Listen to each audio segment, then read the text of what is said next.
ভালো সময়গুলো আমাদের জীবন থেকে খুব তাড়াতাড়ি উধাও হয়ে যায়, আর খারাপ সময়গুলো যেন কাটতেই চায় না। তাও সমস্ত কিছু মিলিয়েই তো আমাদের জীবন, তাই না? আজকে হলো সেই দিনটা, বাড়ি ফেরার পালা। 4 দিন ছিলাম দাদা বাড়ি, মাসি বাড়ি, 3টে বাড়ি মিলিয়ে অনেক মজা করে কাটিয়েছি 4টে দিন। আজকে আবার সেই নিজের সংসারে ফিরতে হবে, নিজের কাজকর্মে ফিরতে হবে। আজকে করব হচ্ছে ঘরটা একটু পরিষ্কার, কারণ কালকে মহালয়া পড়ে গেলে আর ঘর পরিষ্কার করা যাবে না। সেই কারণেই বাড়িতে এসে লেগে পড়েছি কাজে। তো প্রথমে আমি এই ফুলগুলো নিয়ে এখন যাব নিচে, এগুলোকে সার্ফের জলে ভিজিয়ে নেব। তো এখানে আমি টিভিতে গান চালিয়ে নিয়েছি, আর গান শুনে শুনে কাজ করতে কিন্তু ভীষণ ভালো লাগে আমার। সেই কারণে গানটা চালিয়ে নিয়েছি, তার সাথে সাথে একটু নেচেও নিলাম গানের সাথে সাথে। তো এই জামাকাপড়গুলো আমি প্রথমে ভাঁজ করে জায়গায় রেখে দেবো। তার কারণটা হচ্ছে, ঘর যদি ঝাড়া শুরু করি তাহলে এই জামাকাপড়গুলোর উপর ময়লা পড়বে, তারপরে আবার এগুলো পরে ধুতে হবে। সেই কারণে আগে এই ধোয়া জামাকাপড়গুলো জায়গায় রেখে দিই। তো এগুলো রেখে এসে তারপরে ঘরটা ঝাড়া শুরু করব। প্রচণ্ড ঝুল পড়েছে, অনেক দিন হয়ে গেল ঝুল ঝাড়া হচ্ছিল না, বা এই পুজো করেই ঝাড়ছিলাম না, ভাবলাম একেবারে পুজোর আগেই ঝাড়বো। আর এই সিলিংগুলো না একটুখানি খাঁজকাটা ডিজাইন করা, সেই কারণে ওখানে না মাকড়সা এসে বাসা বাঁধে, ভীষণ একদম যাচ্ছে তাই অবস্থা। মাকড়সাগুলো যেতেই চায় না। এই যে আজকে ঝুল ঝাড়ছি, কালকে এসে আবার বাসা বাঁধবে। আজকে অনেক কিছু ধোয়াধুয়িও করব।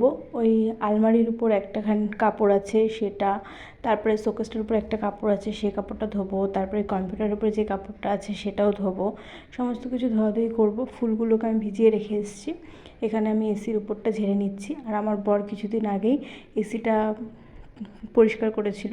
এসির উপরে যে ইয়েটা থাকে যেখান দিয়ে ধুলো ঢোকে, সেখানটা পরিষ্কার করে নিয়েছিল ও পারে করতে।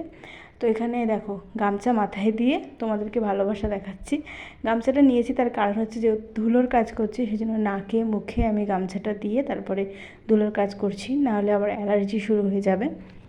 তো টিভির পিছনটা তাকিয়ে দেখি অনেকটা ঝুল পড়েছে, ধুলোও পড়েছে। টিভিটা বেশিরভাগ টাইম ঢাকা থাকে, তাও ঝুল পড়ে। তো সেই জায়গাটাই ঝেড়ে নিচ্ছি। আর সত্যি কথা বলতে, গান শুনে কাজ করলে না এনার্জিটা অনেকটা পাওয়া যায়। আর এখন তো আমি খুব কমই এনার্জি পাচ্ছি, বাট গান শোনার পরে একটুখানি এনার্জি লাগছে। তো এখানে আমার কম্পিউটারের জায়গাটাও পরিষ্কার করা হয়ে গেছে। আমি এখন এই জায়গাটা ঝাড়ু দিয়ে ওইখানটাতে কিছু জিনিস আমি রাখবো, রেখে তারপর হচ্ছে এই দিকটা পরিষ্কার করব, না হলে না হবে না। তো এই একটা ছোট্ট ঘর পরিষ্কার করতে আমার একটা বেলা কেটে গেছিলো। তারপর শরীরটা ভীষণ খারাপ লাগছিল, কোমর টোমর ব্যথা করছিল। তো তার মধ্যে আমি একটুখানি আজকে একটু হেয়ার কেয়ার করে নিয়েছিলাম। তো এখানে টক দই আর মধু আমি আমার হেয়ারে ইউজ করেছিলাম। ভীষণ ভালো টক দই। আমি টক দই আগে প্রায় দিতাম, বাট এখন অতটা কেয়ার করা হয় না বলে দেওয়াও হয় না।